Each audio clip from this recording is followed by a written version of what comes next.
Today's goal is 100 berries. You know the drill, smash that button to get that juicy fruit and hit subscribe for more amazing recaps. Now let's get into it. One beautiful morning, two noble women sat together, enjoying a leisurely chat. The lady in pink leaned closer and whispered, "Have you heard about the memory cards the crown prince made?" The lady in blue nodded. "Oh yes, apparently they're quite useful." "Really?" the lady in pink asked, intrigued. The lady in blue smiled. "I've heard that studying has become much more enjoyable with those cards." The lady in pink began seriously thinking about the memory cards. "Do you think they could help my son learn Chinese characters more easily?" "Perhaps," the lady in blue said with a grin. Later that day, the lady in pink approached her husband, a court official. "Husband, I've heard the crown prince's memory cards are quite helpful." Her husband, looking surprised, asked, "How do you know about that?" "By chance," she replied, looking worried. "But shouldn't we try to borrow them for our son?" Her husband stroked his beard, unsure. "I'm not so sure," but she pushed harder. "Why don't you ask the crown prince to lend them to us?" The thought of an adult asking a child for something made him groan. "How would I save face?" His wife shot him a sharp look. "Is your pride more important than our son's education? This could affect the future of our family." As it turned out, they weren't the only ones interested in the memory cards. Several other families were curious too, and together, they requested an audience with the young crown prince. When they asked for the cards, Jinho played it cool, shaking his head.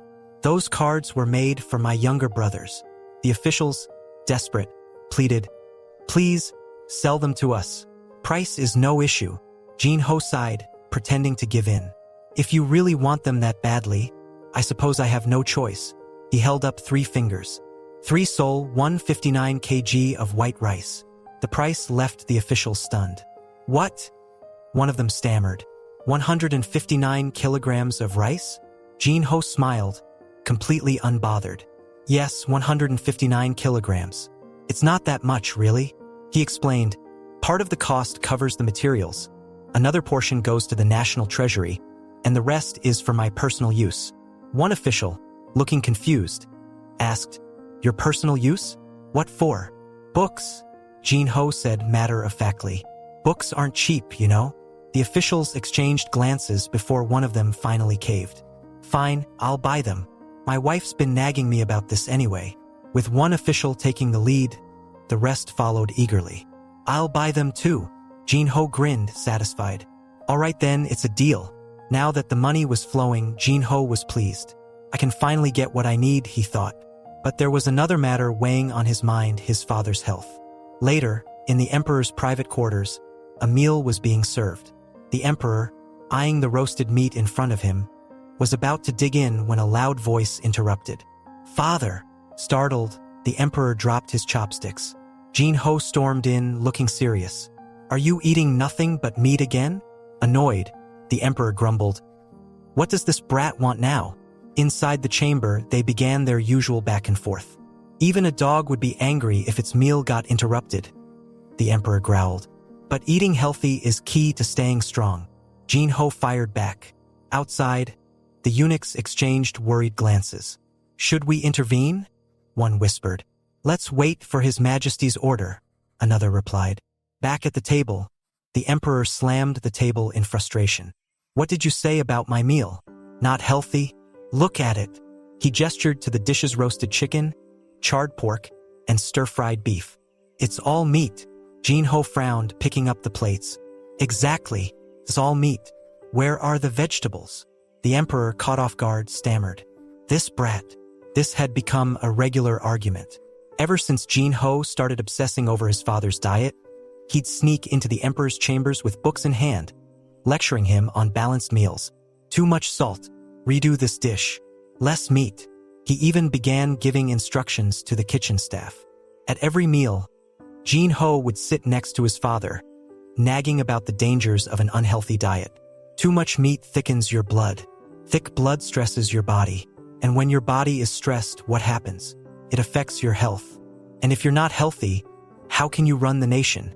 The emperor's patience was wearing thin. The servants, seeing his growing irritation, braced themselves. And, as expected, the emperor finally exploded. "You brat! I've been patient with you because you're still young, but I've had enough. He pointed at Jin-ho and yelled, "Stop interfering with my meals. Even a ghost deserves to die happy, with a belly full of meat. Take him out of here now." Jin-ho, helpless, was dragged out, calling out, "Father!" As he stood outside, he thought to himself, if this keeps up, the old man's going to fall ill. I have to keep him healthy or else my future won't be as comfortable as I planned. Still deep in thought, Jin-ho heard the emperor yell from inside, "Bring me more meat." Suddenly, an idea hit him. That's it. He rushed off to the palace woodworking shop, setting his plan in motion. The craftsmen were kept busy, working day and night to meet Jin-ho's demands. "It needs to be rounder," Jin-ho insisted. "Yes, Your Highness," the craftsman replied, working tirelessly. They wondered why the crown prince was so fixated on making this strange item, but they dared not question him. After much effort, they presented the final product. "It's done, Your Highness."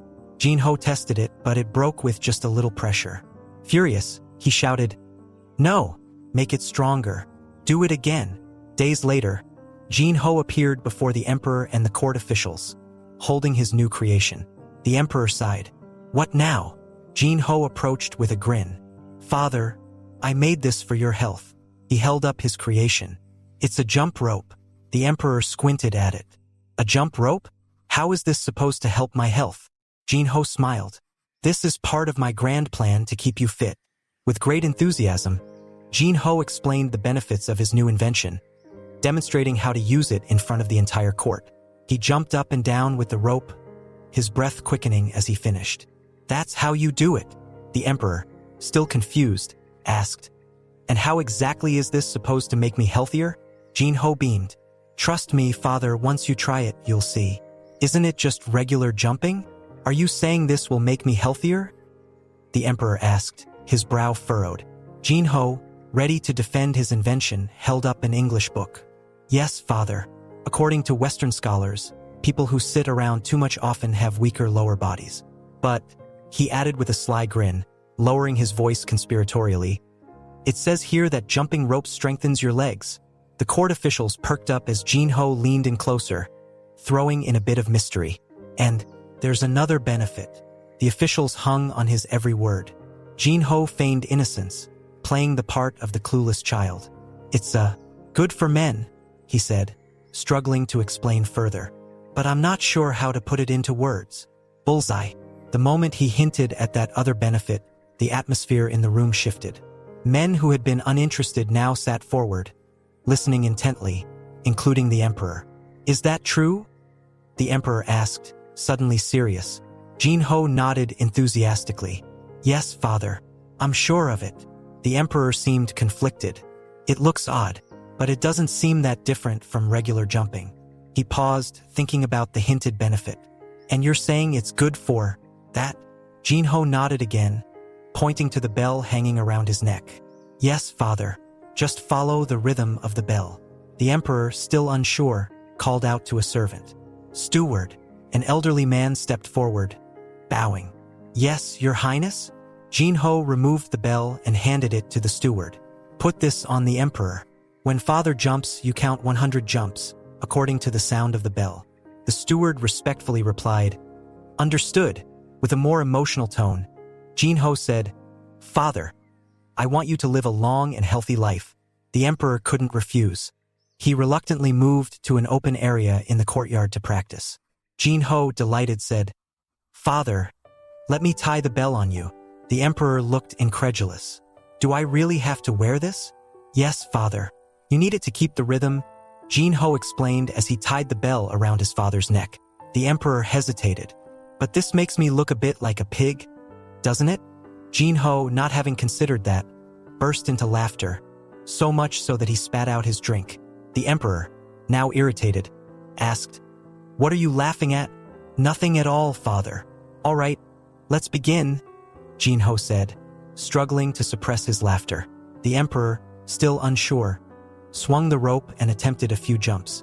However, after just a handful of jumps, his lack of exercise became evident and he was quickly out of breath. "Steward, how many jumps was that?" the emperor asked, breathing heavily. The steward, honest as ever, replied, 9, Your Majesty. The emperor was shocked. Only 9. He turned to Jinho, hoping for mercy. Since it's my first time, shouldn't we lower the number of jumps? Jinho crossed his arms and shook his head firmly. No, father. You have to keep trying. You must aim for more. I'll stay until you reach 100 jumps. The emperor groaned internally at his son's determination, feeling as though this challenge might bring him to tears. As time passed, news of the emperor's jump rope routine spread through the palace. One day, a group of officials gathered, whispering among themselves. Did you hear? One official asked, rushing over to the group. The emperor just coughed. Doesn't His Majesty usually cough around this time? One of the royal physicians asked, puzzled. The man, looking more serious than ever, replied, That's not the point. Right after he coughed, he ran straight for the plum blossom chamber pot. For context, the plum blossom chamber pot was reserved specifically for the emperor. This was shocking news because ever since he began his jump rope routine, King Taeyong's health had improved dramatically. Where he used to have a bowel movement only once every 3 days, now he went every day. The palace maids had even congratulated him on his newfound health. And rumor had it, the emperor had been staying up later to handle court documents and making more frequent visits to the queen's quarters. Have you heard? One of the officials whispered. The emperor has been jumping rope, and now he uses the chamber pot right after he coughs. His complexion has even improved. Another official nodded. It all seems to be connected. The group sighed, sharing their own health concerns. These days, I've been feeling under the weather. Same here. I haven't been sleeping well at all. My wife's been complaining every night. The men exchanged knowing glances. Later that afternoon, Jinho was quietly studying when a distressed voice called out, Crown Prince! Startled, Jinho looked up to find all the court officials approaching him, desperation clear on their faces. What's going on? Jinho asked, confused. The officials wasted no time. Can you make more jump ropes? Please? You can ask for as much rice as you want, we'll pay. One official blurted out. Another chimed in. I need one for myself, and one for my wife and children, too. The scene turned chaotic, like a classroom full of preschoolers. As the officials began talking over one another, Jinho raised his hands to quiet them. Please, one at a time. The success far exceeded Jinho's expectations. He hurried back to the woodworking shop, instructing the workers, We have a lot to do. From now on, everyone is assigned a specific task. One person will make the ropes, another the handles, and someone else will take care of the bells. The workers, their eyes welling with tears, muttered to themselves, Crown Prince exploiting labor. Jinho didn't stop there. Now make 500 more, he ordered. In their hearts, the workers despaired. Please just kill us already. We're human too. But Jinho wasn't finished. He pulled out another design and handed it to a servant. Take this to the royal tailors, he instructed. The servant, bewildered, asked, What is this, Your Highness? Jinho explained, It's uncomfortable to jump rope in skirts. So, to make it easier for people to move, I've designed these exercise pants. Jinho's inventions sparked a revolution in the health of the court families. Now, entire households jumped rope together. Husbands grew healthier, wives were happier, and families across the nation praised the Crown Prince. This small thing has made such a big impact, they said. The Crown Prince is truly a genius. Not only were the families happier, but Jinho also reaped the rewards, collecting rice from the officials and happily storing it in his private warehouse. Standing before the massive stash of rice, Jinho crossed his arms and laughed loudly. I'm earning money even faster than I thought, but it's still not enough. I want more. With all the praise, however, came some criticism. Old-fashioned officials began to murmur. These inventions of the Crown Prince have made him quite famous. I hear he even sells them to high-ranking ministers. One official pointed a finger and commented, Hoarding money isn't something a wise person should do. We cannot stay silent about this, another added. But a senior official urged them to calm down. Let's wait for the right moment. From small things, big things grow. If the Crown Prince grows arrogant, he'll bring about his own downfall. As time passed, the day finally came for the envoy to depart for Beijing, marking another chapter in Jinho's journey. So livestock farming is more common than crop cultivation here. Haiyang questioned the farmers kneeling before him. Yes, Your Highness, one of the farmers replied. Hyang continued. And which of you has never had smallpox? Raise your hand. A farmer in a brown tunic raised his hand. That would be me, Your Highness. Hyang asked further. Have you ever contracted smallpox since you started raising cattle? No, Your Highness, the farmer responded. I've been this way since before I came to Niobian Island. Curious, Hyang asked. Has Niobian Island ever had a smallpox outbreak? The farmer replied. Yes, Your Highness, we see at least one case every year before the cold season. Hyang, confused, asked, Then why hasn't anyone here contracted smallpox? The farmers were silent for a moment before one answered. Well, to be honest, our doctor and landowner don't believe in it, but we know of a secret method to prevent the disease. Hearing this, Hyang's face lit up. I knew it. He recalled Edward Jenner, the man who invented the first smallpox vaccine. Jenner's discovery stemmed from observing that those who contracted cowpox didn't get smallpox. After numerous experiments, Jenner saved humanity through vaccination. Hyang asked the farmers, Does anyone here know this secret method? A man in white stepped forward. I do, Your Highness. Can you perform it on me? Hyang asked. Shocked, the farmer stammered. What did you say, Your Highness? I want you to use that secret method on me. Hyang insisted, holding out a needle. The farmer, horrified, exclaimed, Your Highness, are you serious? At the royal palace, the emperor was seated, listening to his minister's reports. Our finances are tight. We need to raise taxes. There's no other solution, one minister said, his face tense. Suddenly, a steward came running in, panicked. Your Majesty, there's a serious problem. The emperor, calm, asked, What's the matter? The steward leaned in and whispered, It's about the crown prince. The emperor's calm demeanor shattered. What? Is that true? Where is the crown prince now? The ministers, startled by the emperor's reaction, exchanged confused glances. What's happening? The steward continued. The crown prince has just returned to the palace.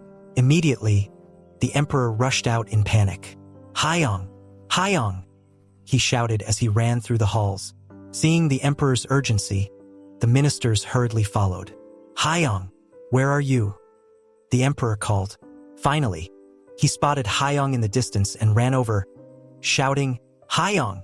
Startled, Hyang turned to see his father rushing toward him. Father? What's wrong? Panting and out of breath, the emperor grabbed his son by the shoulders. Are you hurt anywhere? No, father. What's going on? Hyang asked, confused. The emperor's face darkened. Explain this to me, he demanded of the steward.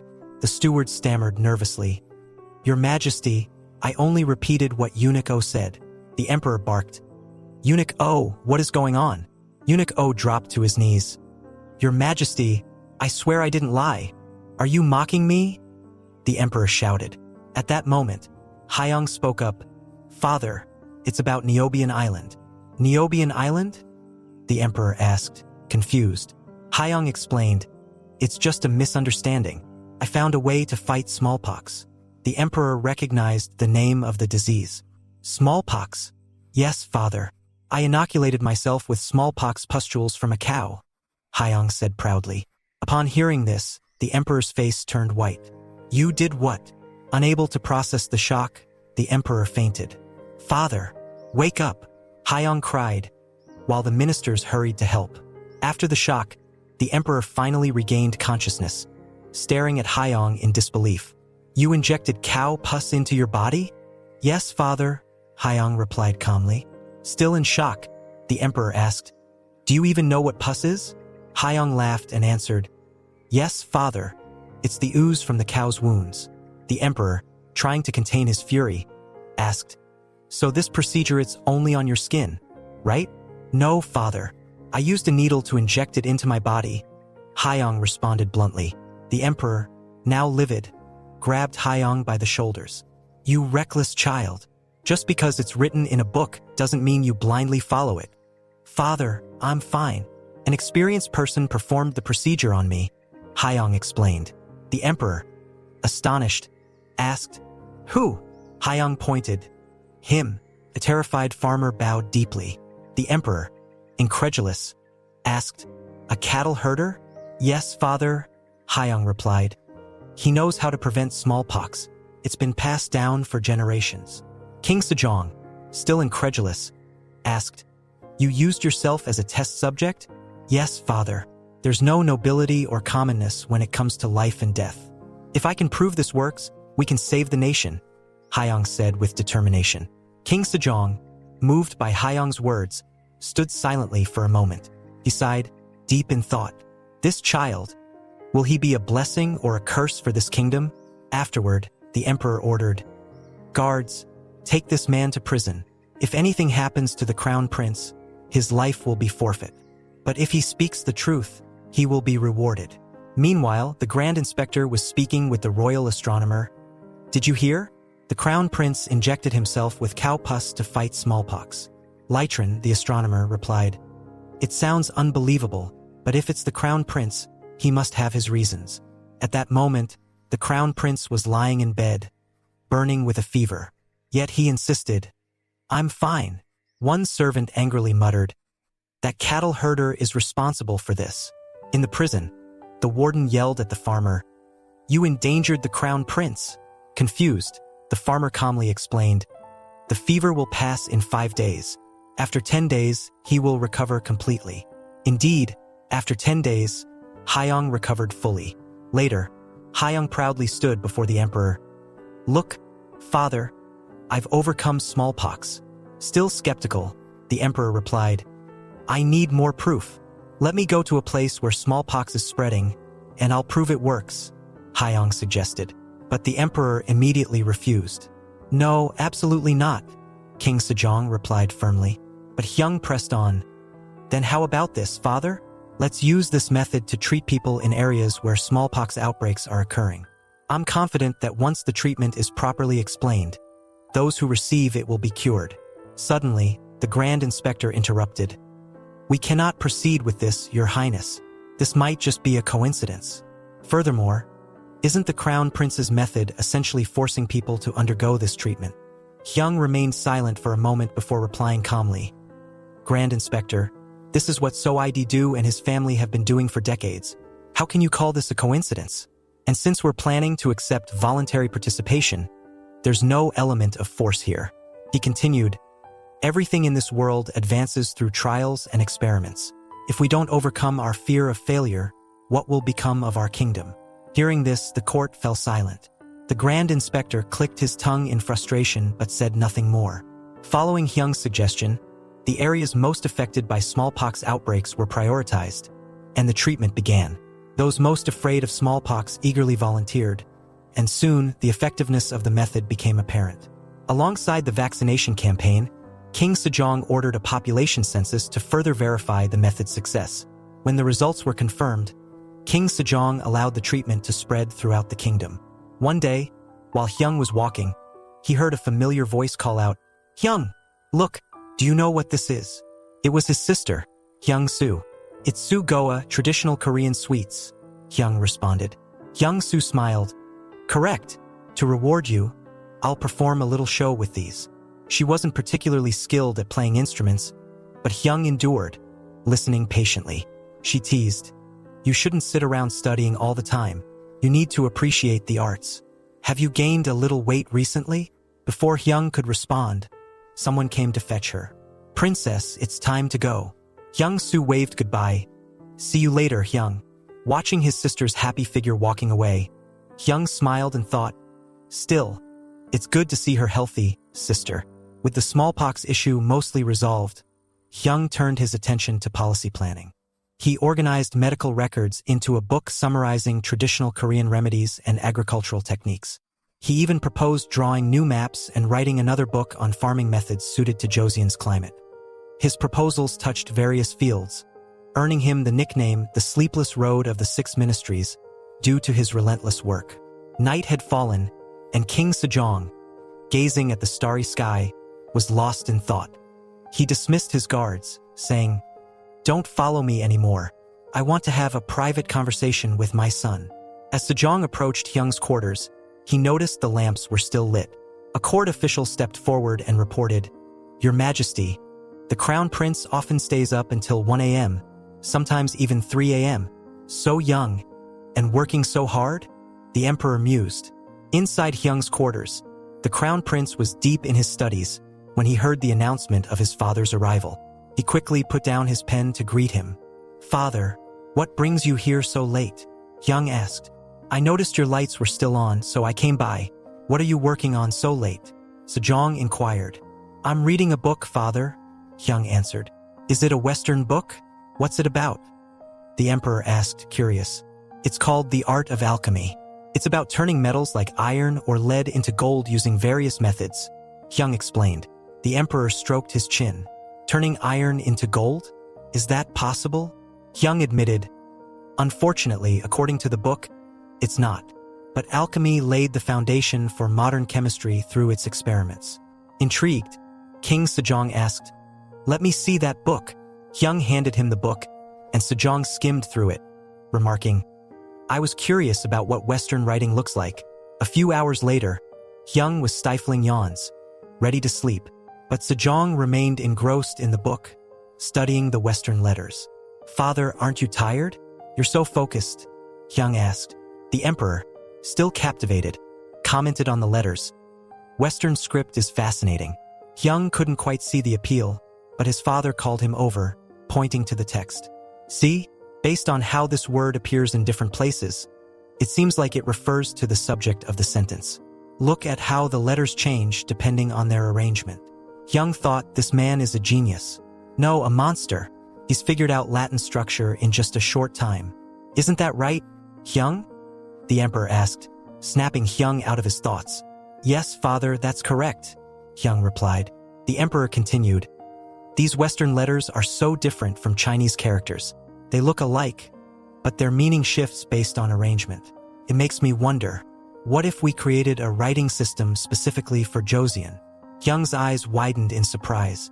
"Father, I've thought about this too. Many people can't even write a petition because they don't know Chinese characters. We need our own system." The emperor hesitated. "But if I announce this, the Hall of Worthies will immediately oppose me." The Hall of Worthies, Hyung thought. It was an institution Sejong had established for research, but it was heavily influenced by Confucian scholars. He replied, "If you explain this properly, father, it will go smoothly." The emperor smiled. "It seems you've always found writing characters difficult, haven't you?" Hyung smiled awkwardly but thought, "It really is hard." The emperor reminisced. "I remember the first time I wrote a poem, it took me hours, and your grandfather laughed when he saw it." Standing, the emperor said, "It seems I've stayed too long. You should rest now." Hyung bowed. "Yes, father, you should rest too. Joseon needs you to be healthy." The next morning, Hyung stood before the royal court and addressed his father. The 6 ministries need to be fully separated, and their records organized by task. Chronological records are too inefficient for future generations. The emperor turned to the court. "Does anyone have a different opinion?" The officials responded, "We agree with the crown prince." The emperor concluded, "I think it's a good idea. From now on, ministers must organize records according to the crown prince's instructions." The court responded in unison, "We obey, your majesty." However, not everyone was pleased. The grand inspector and grand historian walked together, grumbling. "The crown prince is even interfering with record-keeping now. We're the ones doing all the work," the grand historian complained. "Exactly. This just doubles the work. At this rate, he might undo everything he's worked to build." The grand inspector agreed. But another voice interrupted. "That will never happen." Chief Minister Ryu Yunhyun stepped forward, warning, "If the crown prince crosses the line and ruins what we've built, even though he's the crown prince, I won't stand idly by." It said their wages are so low they can't even support their families, Hyung explained, his voice steady but passionate. As a result, many have had to take on extra jobs or leave their positions to become tenant farmers or pursue other crafts. If the workload increases and management becomes stricter, more workers will quit. Ryu Yunhyun frowned, then quickly interjected, "This problem arises because those workers are simply lazy. Workers in military factories and royal workshops receive the 9th rank and corresponding wages. Few ever resign from those positions, so the lack of money isn't an excuse for their laziness." Hyung's brow furrowed, his anger rising. Are you not aware that those officials also receive additional, unofficial benefits? He gestured pointedly. Even at your residence, Lord Ryu, guests arrive from dawn, and your house is always filled with visitors. Ryu Yunyun remained unmoved. That's just gratitude gestures of goodwill. Hyung immediately countered. I'm not saying that's wrong, but if we continue to ignore the efforts of the paper craftsmen, how can they dedicate themselves fully to their work? If things continue like this, not only will we fail to advance our technology, but Joseon's papermaking skills will disappear along with these craftsmen. King Sejong, his expression thoughtful, nodded slowly. The crown prince is right, but Ryu Yunyun wasn't done. His tone grew more severe as he challenged. Does the crown prince know that King Taejong established the paper mill because of inconsistent quality in the paper collected for currency? If we abolish the mill, we will face that same issue again. I urge the crown prince to reconsider. Caught between the two arguments, King Sejong looked conflicted. What should we do now? He wondered, casting a glance at Hyung, who gave his father a subtle but knowing signal. You know what to do, father. I trust you. Sejong, turning back to Hyung, asked, What do you think? Hyung sighed, reflecting on how often Sejong had been passing difficult decisions to him lately. Have the ministers forgotten about the gold-nibbed pens? Hyung's voice cut through the tension. We clearly outlined the standards 3 cha wide, 2 cha high. The paper must not be too rough, and its color must resemble peach blossoms. We hire craftsmen to meet these standards, offering them the lowest price. Ryu Yunyun hesitated. But what about the costs? Hyung leaned in, determined to persuade the court. Let me use the gold-nibbed pens as an example. If we recognize these craftsmen as royal merchants, it will boost their businesses. The court can then collect taxes from their profits, earning more than the initial costs. Furthermore, competition will force Joseon's paper quality to improve, attracting even more traders from the Ming dynasty. The room fell silent as the officials absorbed his reasoning. Then, a voice broke the stillness. In my opinion, the Crown Prince's proposal seems reasonable. It was the Minister of Revenue. He continued, The Joseon dynasty has been established for almost 3 years now, and this issue has never been fully resolved. If we have a solution that will lower costs, why not implement it? But Ryu Yunyun's voice cut through again, this time sharper. Minister of Revenue, be careful with your words. Have you forgotten that everyone must follow the teachings of the sages for the nation to remain peaceful? Turning to the king, Ryu Yunyun declared, Your Majesty, the Crown Prince's suggestion might be correct, but it is only a temporary fix. For lasting peace and prosperity, we must focus on the moral education of the people. Suddenly, another official spoke up. Your Majesty, what the Grand Inspector just said is nothing but theory. How can the people understand the teachings of the sages if they're constantly suffering in poverty? Education is important, but people need to eat before they can learn. The debate grew heated, ministers firing back at each other. Amidst the chaos, Hyung smirked to himself. Interesting. Maybe I should invent popcorn for moments like this. As King Sejong raised his hand to quiet the court, Hyung thought, Don't tell me he's going to put this on me again. Enough, Sejong's voice echoed. Yes, education is crucial, but so is ensuring the people's livelihood. I expect you all to come up with solutions that address both. No one dared object. The ministers bowed their heads in unison. We will follow your Majesty's orders. King Sejong continued, Regarding the paper mill, the Crown Prince's proposal is valid, but shutting it down immediately may not be the best approach. Find a more comprehensive solution and report back to me. The officials bowed again. We will comply. After issuing his commands, Sejong turned to Hyung. Crown Prince, listen carefully. Yes, father, Hyung responded respectfully. I know you care deeply about the kingdom's prosperity and the people's well-being. It is your duty to be concerned with such matters, and I won't reprimand you for that. In fact, I commend you. Hyung bowed his head, though inwardly he thought, I just got scolded again. But, Sejong continued, his tone more serious, each time you speak, there are always people who oppose your ideas. That's a problem. You need to explain your political philosophy clearly when presenting your ideas. The words political philosophy sent a shiver through the room, and Ryu Yunyun's expression darkened. Sejong pressed on. You will do this in front of all officials of rank 3 and higher. Can you do it? Hyung's excitement grew. So father wants me to give a full presentation? Yes, father, he replied confidently. I only need 5 days to prepare. After the assembly ended, the ministers exchanged anxious whispers. A child with a political philosophy? One muttered. I can't understand what His Majesty is thinking. Another added, no matter how brilliant the crown prince is, he's still just a boy. Even with all the preparation in the world, how can he convince the ministers? But Ryu Yun-yun, ever calculating, interjected, no, we must prepare ourselves thoroughly. Don't forget, the crown prince's ideas reflect His Majesty's thinking as well. That's true, another minister agreed reluctantly. His Majesty has never opposed the crown prince's ideas. Yun-yun nodded gravely. Exactly, so we must prepare carefully. Remember how we built Joseon. We can't let the crown prince undo everything. Meanwhile, Hyung was deep in thought. They'll look down on me because I'm a child. Fine. I'll show them what I've learned from 21st century capitalism and modern management. Without wasting time, Hyung began his preparations. Eunuch, take me to the Bureau of Graphics and the weapons storage. The eunuch followed, thinking, what will the crown prince come up with this time? 5 days later, the main hall was packed with ministers and officials, all waiting for Hyung's presentation.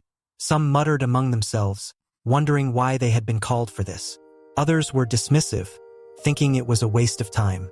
The announcement came, His Majesty, the king, has arrived. King Sejong entered and took his seat. You are all here to listen to the crown prince's political philosophy. I hope you'll guide him wisely. As Hyung confidently stepped forward, servants behind him carried mysterious items, piquing the curiosity of the officials. Hyung bowed and thanked his father for the opportunity. Now, I will begin presenting my political views, Hyung said. The room fell silent as everyone focused on him. Hyung clapped his hands, and a reform petition for the household staff was opened. He grabbed a loudspeaker and said, 1, 2, can everyone hear me clearly? The room was stunned, whispers rising. What is that thing? Undeterred, Hyung began. Thanks to the opportunity granted by my father, I can now meet all of you ministers. Let's begin. As Hyung laid out his political philosophy, complete with diagrams, he spoke with confidence, outlining the foundations for reforms in government structure, education, and taxation. Ministers were left speechless, some astounded by the crown prince's revolutionary ideas. Just as I thought, many of them reflected the crown prince is a mad genius. As Hurong observed the minister's expressions, he couldn't help but feel a smirk rise on his face. If you're surprised now, you've got no idea what's coming next, he thought to himself. There's a long way to go before I can really have my fun. In the grand hall of Manhwa, the young prince had just completed his presentation. The elderly ministers around him were left in stunned silence, astonished by the sheer intellect displayed by a mere 9-year-old. Even Junin, a seasoned official, had to admit, it's truly remarkable. Did you come up with all of that yourself? Hurong, ever humble, shook his head. No, father. I referenced the classics of wise sages and supplemented it with some ideas from Western books I've read. The elder man, feeling slightly outpaced, replied, You brought up many points I hadn't even considered. While many systems have changed since the founding of the Joseon dynasty, there are still many traditions that remain unchanged. Father, Hurong replied respectfully, you give me too much credit. The Westerners have a saying, new wine should be put into new bottles. It's been 35 years since the founding of the Joseon dynasty, yet the people still suffer. I believe it's time we consider reforms for the future of everyone. His words echoed through the chamber. Yes, Hurong said louder, for the future of all. With that, the official presentation concluded. The ministers left the hall in silence, processing everything they had just heard. But soon enough, the murmurs started. What do you think? One asked, breaking the silence. Jung Hong, clearly dissatisfied, replied, What do I think? My mind is completely blocked. We need to submit a petition immediately to stop him. The Crown Prince uses grand phrases like, for the future of everyone, to hide his true intentions. He disregards our traditions and values, and worse, he leans toward legalism rather than Confucianism. This deeply saddens me. As others chimed in, the sentiment of dissatisfaction spread. Exactly. How could the crown prince come up with such reckless ideas? Another added. Even some imperial court officials shared similar concerns. We need to submit a petition immediately. This is dangerous, one official urged. Sung, one of the first to openly oppose Hurong's ideas, took it a step further. On the surface, the crown prince's words sound reasonable, but he's trying to revive the tyranny of Qin Shi Huang. We must stop him. The conversation took a darker turn as Sungam continued. If the worst-case scenario occurs, we might have no choice but to depose the crown prince. The room fell into an uneasy silence, many stunned by the severity of his words. Isn't that a bit too extreme? One questioned. But Sung remained resolute. After hearing the crown prince's presentation, do you still think this isn't serious? Even His Majesty didn't start with these kinds of ideas. Before he could continue, someone quickly covered his mouth. Watch your words. Do you think your neck is made of iron? Sung angrily pushed the hand away. Am I wrong? How could a 9-year-old child spout such nonsense? We need to hold those who educated him accountable, and even His Majesty, the man interjected. Then say that we need to tighten the discipline of the crown prince, but talk of dethroning him is too much. But Sungam shot back. Look at the situation. Do you think it's not too late already? We need to depose him now, or the kingdom will follow a dangerous path. Meanwhile, in a different group, some ministers who supported the crown prince's views expressed their relief. It's been so long since we've heard practical suggestions for the kingdom. I never imagined the crown prince would be this outstanding. As both factions crossed paths in the hallway, the air grew tense. Those against Hurong saw the supporters as nothing more than hypocrites. Meanwhile, the supporters saw their opposition as authoritarian relics. By late afternoon, Hurong had a private meeting with his father, Chung Neo. Your presentation today was excellent, his father praised. Thank you, father, Hurong replied, joy evident in his voice. I've said this before, Chung Neo continued, but you brought up many things I hadn't even considered. There are so many policies I want to implement right away. But Hurong, ever pragmatic, responded, Father, you flatter me. But those policies will be difficult to implement immediately. Chung Neo chuckled. I know, but I still think we should discuss policy matters more often. They both sighed at the thought of the petitions likely to flood the court the following morning. The Supreme Council will have a rough day tomorrow, Chung Neo noted. The next morning, the Supreme Council's chambers were packed with petitions. 2 men stood outside, staring at the piles of scrolls. Did they stay up all night? One muttered. It sure looks like it. We need to start sorting these. Inside, Chung Neon looked utterly exhausted as he eyed the towering stack of petitions. So many, he muttered as he pulled out a random petition to read. As he scanned its contents, his face darkened, and he clenched his fist in anger. Fuang Tian, he called. Yes, your highness? Summon the crown prince. Hurong arrived quickly and bowed before the emperor. Father, you called for me? Yes, the emperor replied, his voice grim. It seems some officials didn't understand your presentation yesterday. With a sharp voice, the emperor commanded, Lan Jiai-chun, read your petition aloud for the crown prince to hear. The tension in the room was palpable as Lan Jiai-chun hesitated, but he had no choice. He began reading, pointing out the flaws in the crown prince's views, from his challenge to Neo-Confucianism to his proposal for the inclusion of concubine-born children in official roles. When Lan Jiai-chun finished, Hurong asked, Father, may I respond? The emperor granted permission, and Hurong began, First, Neo-Confucianism is merely a tool we use to achieve the royal way. If we solely focus on it, we limit ourselves. Hurong continued, addressing each point systematically, dismantling the arguments with sharp logic. Are concubine-born children the only ones who have ever abused power? Isn't it unjust to lay all the blame on them? He finished with a powerful statement. For the common people with no power, who is more fearsome than a tiger? Is it the government officials or the local scholars? Lan Jiai-chun's face paled as he remained silent. The emperor asked, Lan Jiai-chun, respond. But the man was unable to speak, trembling under the weight of the crown prince's challenge. The emperor then handed a yellow scroll to Hurong. Read this. As Hurong scanned the contents, his brows furrowed and his eyes widened. This petition suggests that we punish those who encourage luxury. It claims that wealth will be worshipped over morality. Hurong didn't hold back. I believe the person who wrote this petition should be severely punished. The officials were once again shocked. The crown prince was demanding punishment himself?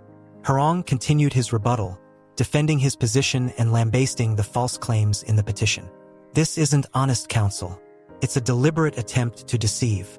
The room fell silent once again as Hurong finished his defense.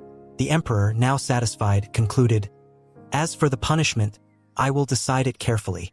After the session ended, the tension spilled into private confrontations, with the Grand Inspector berating an official. "Who do you think you are?"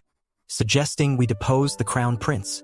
The palace was rife with whispers, plots, and fears of what the future might hold under the young but formidable Hurong.